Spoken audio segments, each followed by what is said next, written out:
एक व्यक्ति जो किसी के साथ बुरा नहीं करता, जानबूझकर किसी को दुख नहीं पहुंचाता, जरूरत पड़ने पर लोगों की मदद करता है, अपनी सामर्थ्य अनुसार गरीबों को दान देता है, पूरी श्रद्धा से पूजा पाठ इत्यादि भी करता है। लेकिन जब ऐसे व्यक्ति के साथ कोई अनहोनी, बड़ी दुर्घटना, अन्याय या कुछ गलत होता है तो लोगों के मन में सिर्फ एक ही प्रश्न उठता है कि अच्छे लोगों के साथ ही बुरा क्यों होता है। तो आज हम इस प्रश्न का उत्तर जानने की कोशिश करेंगे गौतम बुद्ध के जीवन से जुड़ी एक कहानी के माध्यम से। गौतम बुद्ध के समय में उनका एक अनुयायी हुआ जिसका नाम था महाकाल। महाकाल सच में एक बहुत ही अच्छा और धार्मिक व्यक्ति था। वह लोगों की मदद करता, गरीबों को दान देता, किसी के साथ अन्याय नहीं करता और बुद्ध द्वारा बताए गए पंचशीलों का पालन करता। सीलों का पालन अर्थात हत्या नहीं करना, चोरी नहीं करना, व्यभिचार नहीं करना, झूठ नहीं बोलना और नशा नहीं करना। इसके साथ ही वह बुद्ध द्वारा बताए गए ध्यान और साधना का अभ्यास भी करता। वह हर पूर्णिमा और अमावस्या को बौद्ध आश्रम में होने वाले उपोषण में हिस्सा लेता और पूरी रात बुद्ध के प्रवचन सुनता। ऐसे ही एक अमावस्या के दिन उसने उपोषण किया और रात को बुद्ध के प्रवचन सुनने लगा। भोर सवेरे जब बुद्ध के प्रवचन समाप्त हुए तो आश्रम से निकलकर वह पास के ही तालाब में नहाने के लिए चला गया। उसी रात उस गांव में कुछ चोर एक घर में चोरी करने के लिए घुसे हुए थे। जब वो चोरी करके भाग रहे थे तो गलती से एक चोर का पैर बर्तनों से टकरा गया और बर्तनों की आवाज़ से घर के लोग जाग गए। चारों तरफ हल्ला मच गया कि गांव में चोर घुसे हैं। मोहल्ले भर के लोगों ने चोरों का पीछा करना शुरू कर दिया। कुछ देर तक तो चोर गहने जेवरात की पोटली लेकर भागते रहे, लेकिन जब उन्हें महसूस हो गया कि अब बचना संभव नहीं है, पकड़े जाएंगे, तो तालाब के पास से जाते हुए चोरों ने सारे गहने जेवरात महाकाल के कपड़ों के पास फेंक दिए और वहां से भाग गए। जब लोग वहां पहुंचे तो उन्होंने देखा कि चोरी का सारा सामान तो इस व्यक्ति के कपड़ों के पास पड़ा हुआ है। सभी लोगों ने महाकाल को ही चोर समझ लिया और तालाब से बाहर निकालकर उसे मारना शुरू कर दिया। वह कहता रहा कि मैं चोर नहीं हूं, मैं तो रात भर प्रवचन सुनकर आया हूं और यहां सिर्फ स्नान कर रहा था। मुझे नहीं पता ये चोरी का सामान यहां कैसे आ गया। लेकिन भीड़ ने उसकी एक न सुनी और यह कहते हुए और मारने लगे कि अच्छा, चोरी करने के बाद अब नाटक कर रहा है कि मैं अच्छा आदमी हूं, प्रवचन सुनकर आ रहा हूं। गुस्साई भीड़ ने उसे इतनी बेरहमी से पीटा कि उसकी मौत हो गई और उस मृत महाकाल के शरीर को वहीं छोड़कर लोग अपने अपने घर चले गए। सुबह जब आश्रम के कुछ शिष्य तालाब में पानी लेने के लिए आए तो उन्होंने महाकाल के मृत शरीर को तालाब के पास पड़ा देखा। पूछने पर पता चला कि चोरी के आरोप में लोगों ने महाकाल को पीट पीट कर मार दिया। शिष्यों ने बुद्ध के पास जाकर ये दुखद खबर सुनाई कि बेचारे उपासक महाकाल को लोगों ने मार दिया। उसे उस गलती की सजा मिली जो उसने की भी नहीं थी। बुद्ध शिष्यों के द्वारा की जा रही अलग अलग बातों को बस ध्यानपूर्वक सुन रहे थे। तभी उनमें से एक शिष्य ने बुद्ध से पूछ ही लिया, बुद्ध, ये बात तो आप भी जानते हैं कि महाकाल कितना अच्छा इंसान था। उसने कभी किसी के साथ कुछ गलत नहीं किया, फिर उसके साथ ही इतना गलत क्यों हुआ? बुद्ध ने कहा, महाकाल इस जन्म में तो अच्छा था, लेकिन आज जो भी उसके साथ हुआ ये उसी के कर्मों का फल है जो उसने पूर्व जन्म में किए थे।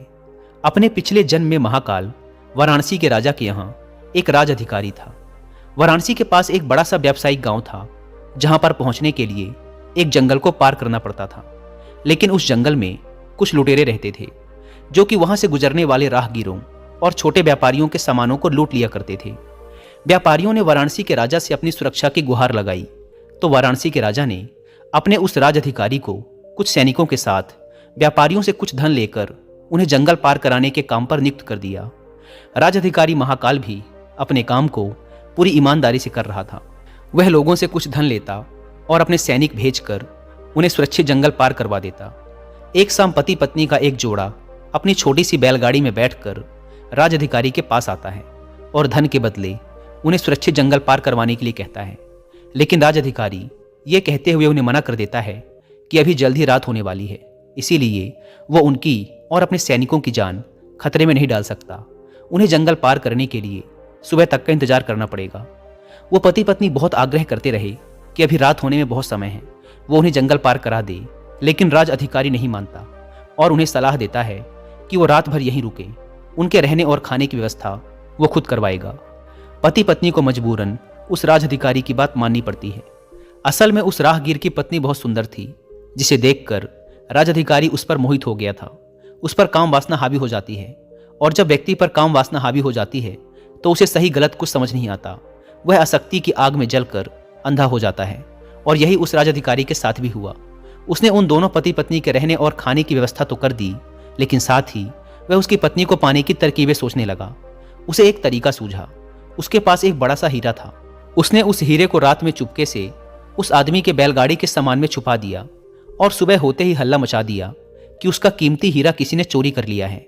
उसने अपने सैनिकों को आदेश दिया कि हर एक व्यक्ति की सामान की तलाशी लेने के बाद ही उसे आगे जाने दिया जाए। सैनिकों ने तलाशी ली तो योजना के अनुसार हीरा उस पति पत्नी की बैलगाड़ी के सामान में छुपा मिला। राज अधिकारी उस व्यक्ति को सभी के सामने यह कहते हुए पीटने लगा कि मैंने तेरे रहने और खाने की व्यवस्था की और तूने मेरे ही साथ गद्दारी की। उसके साथ उसके सैनिक भी उस आदमी को पीटने लगे और पीटते पीटते उस व्यक्ति की वही मौत हो गई। बाद में राज अधिकारी ने अपने रुतबे और दौलत के दम पर उस स्त्री को अपनी पत्नी बना लिया, क्योंकि पिछले जन्म में महाकाल ने सिर्फ उस स्त्री को प्राप्त करने के लिए उसके पति पर झूठा आरोप लगाकर बेवजह उसकी निर्मम हत्या कर दी थी। इसीलिए पिछले जन्म में ही उसकी मृत्यु के पश्चात उसे नर्क प्राप्त होता है और नर्क में बहुत दुख भोगने के बाद उसे यह इंसानी जीवन मिलता है। लेकिन इस जीवन में भी उसके पिछले कर्म उसका पीछा नहीं छोड़ते और उसके साथ भी वैसा ही होता है जैसा उसने उस स्त्री के पति के साथ किया था। महाकाल को उस चोरी की सजा मिलती है जो उसने की भी नहीं थी। उसने इस जन्म में तो अच्छे कर्म किए थे, लेकिन उसके पिछले जन्म के बुरे कर्मों की वजह से आज उसकी ये दुर्गति हुई है। बुद्ध ने आगे कहा, तो भिक्षुओं, अगर इस जन्म में किसी अच्छे व्यक्ति के साथ बुरा होता है तो यह उसके पुराने जन्मों के पाप ही होते हैं, जिनका फल उसे इस जन्म में भुगतना पड़ रहा है।